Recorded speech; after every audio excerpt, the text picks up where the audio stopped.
Colombia's reputation for cocaine, narco-trafficking, and conflict may be well-deserved. But in recent years, a new reputation has emerged, one of a serious, safer country with dynamic growth opportunities. For a sense of where Colombia is coming from and where it's going, I spoke with Michael Reid, the Bello columnist for the Economist newspaper. Well, I first came to Colombia in 1986, and I've visited it regularly over a 30-year period. And I do think the country's made enormous progress over that period. But it does face some unsolved problems, and it faces a difficult moment, a difficult transition after a decade of economic growth averaging close to 5%. That was fueled by an oil boom and a mining boom. And of course, with the collapse of commodity prices, those are no longer sources of growth. And what is particularly difficult, I mean, Colombia is not a big oil producer, but oil is its biggest export, and it's a considerable source of government revenue, and the government now has to find other ways to replace that revenue. And the upshot is that in the short term, Colombia faces lower growth. It faces a quite difficult adjustment. But this is on a sound foundation, a foundation of sound macroeconomic policy. Colombia has been very aggressive in terms of pursuing free trade agreements on the continent, in Europe, the United States, Asia. And this has, of course, won them a lot of pats on the back from the Washington, D.C. crowd. But it hasn't been entirely clear that it's led either to new supply chains or export diversification. Do you think that this is the proper path for Colombia to get off of commodity reliance? Well, this has traditionally been a very, very closed economy. I mean, foreign trade is a very low level of, it's a fairly low share of GDP. And even though they've done all these free trade agreements and cut tariffs, there are still many non-tariff barriers. And part of the problem they face is that they did the free trade agreement with the United States, and they hadn't put in place some of the things that the economy needs to take full advantage of it, particularly transport infrastructure. I mean, it costs around $2,000 to get a container from Bogota to a port, and part of Colombia's problem is that it has extraordinarily difficult geography. The Andes divide into three mountain chains. You have big rivers. You have a coastal jungle on the Pacific coast. You have kind of semi-desert and so on in the north. So it's not an easy country.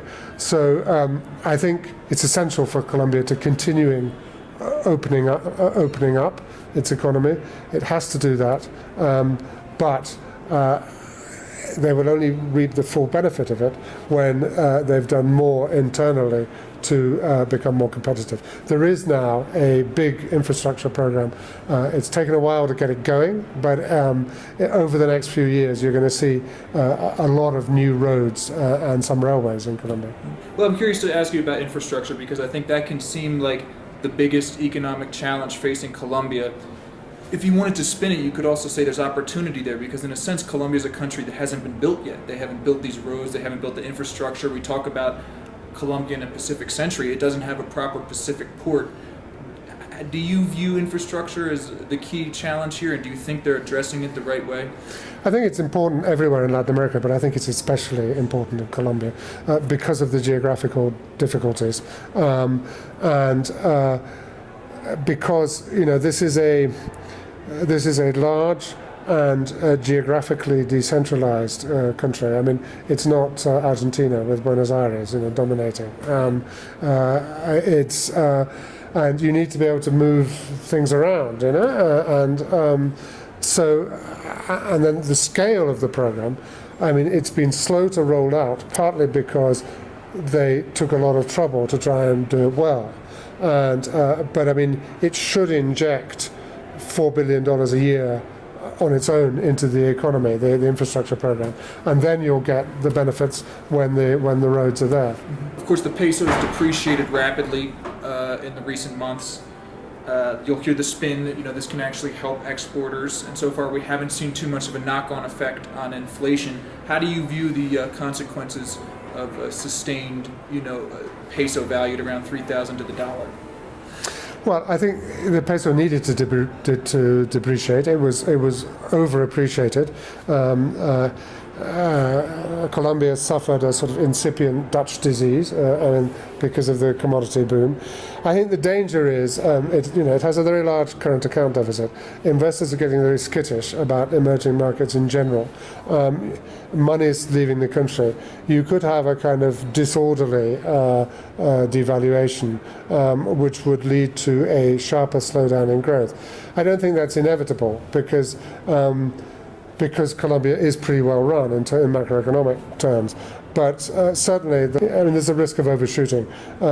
Inflation is over the 4% ceiling of the central bank's target as a result, partly of food price increases, but partly of the depreciation in the currency. Now, that, by the standards of some other countries in Latin America, is extremely moderate.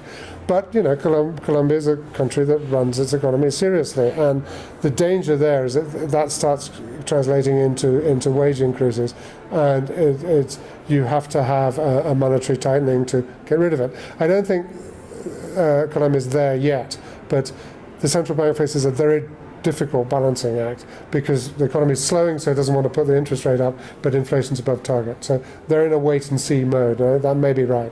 Yeah. Now, I think a major topic that touches on the economy, but really the Colombian conflict on a whole right now is ending the ongoing civil conflict in the country. That's something that you've devoted a couple of articles on in The Economist. Let's say there is an agreement in Havana.